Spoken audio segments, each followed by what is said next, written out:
Você já ouviu falar em Willis de Castro? É um artista visual brasileiro que participou dos movimentos concreto e neoconcreto.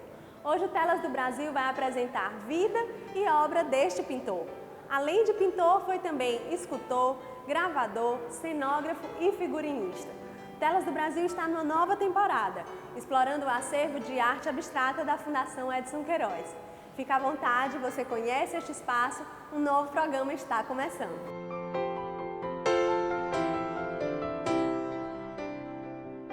Hoje eu falo sobre um artista presente na coleção Fundação Edson Queiroz e presente em muitas exposições realizadas no Espaço Cultural Unifor.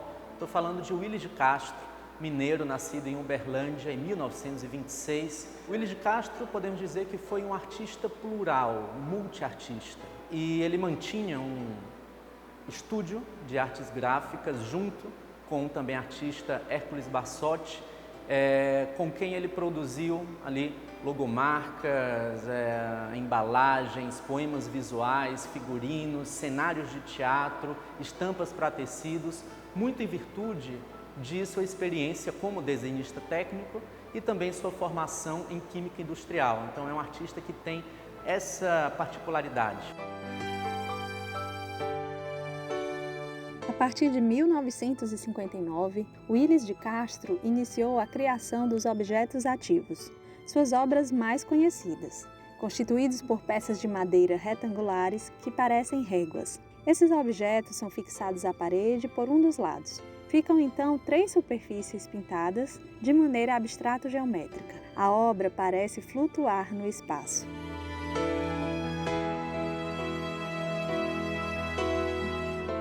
Esta é uma das obras que compõem a série chamada por Willis de Castro como objetos ativos. Eles são bastante conhecidos e foram criados na década de 60. Quando o visitante adentra uma exposição composta de muitos quadros e depara-se com uma obra como esta, logo percebe uma chocante diferença.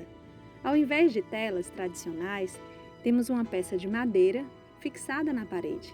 Pintadas de modo abstrato-geométrica, elas convidam o observador a mover-se para dar conta de observar todos os planos. A intenção discursiva aí fica clara. Nem só de telas se fazem pinturas.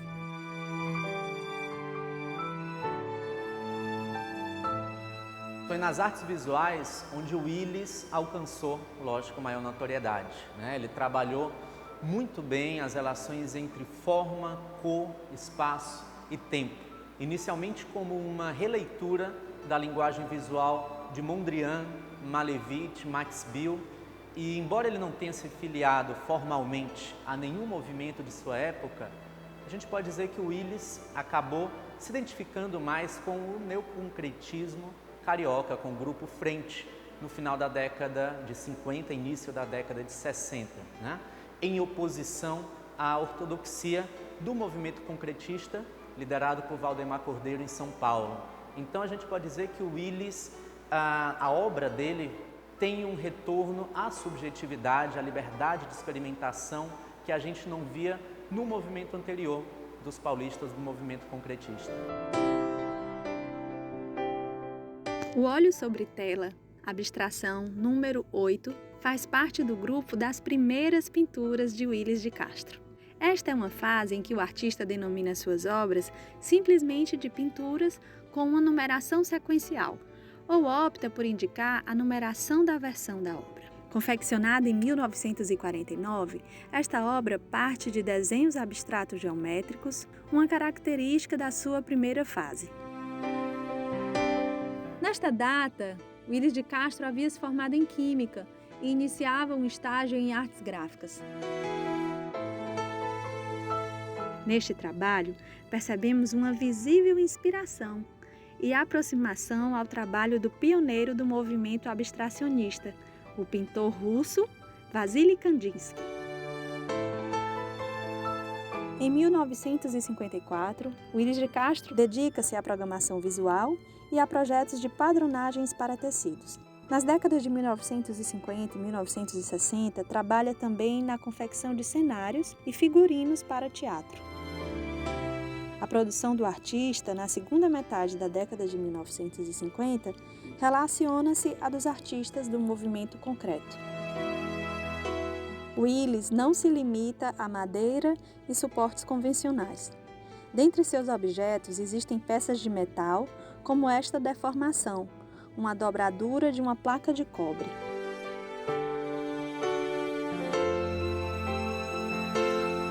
Ela é apresentada junto a um documento original, com os estudos prévios à sua criação. Além dos rascunhos, vê-se uma pequena maquete feita em papel da peça, um ensaio que demonstra a complexidade dos seus projetos e assim podemos entender bem o processo criativo de Willis e afirmar que a sua produção era bastante meticulosa.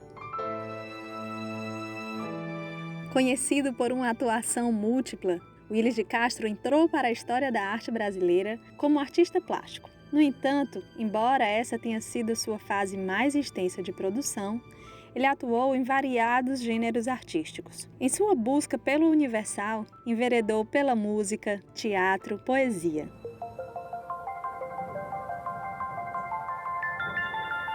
São de Willis de Castro algumas partituras de verbalização das poesias concretas. Elas podem ser entendidas como um processo de tradução e transposição da estrutura do poema para a música.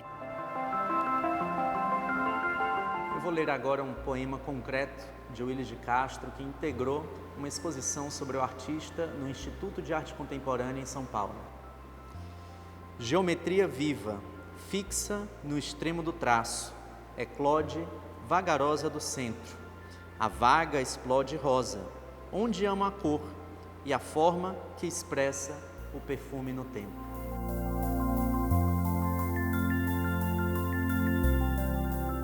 Então, espero que este programa tenha sido útil para ampliar o seu olhar sobre a pintura, aumentar o seu conhecimento sobre cultura. Este é o Telas do Brasil e a gente se encontra numa próxima edição falando de pintores que estão no acervo de arte abstrata da Fundação Edson Queiroz. Eu espero vocês!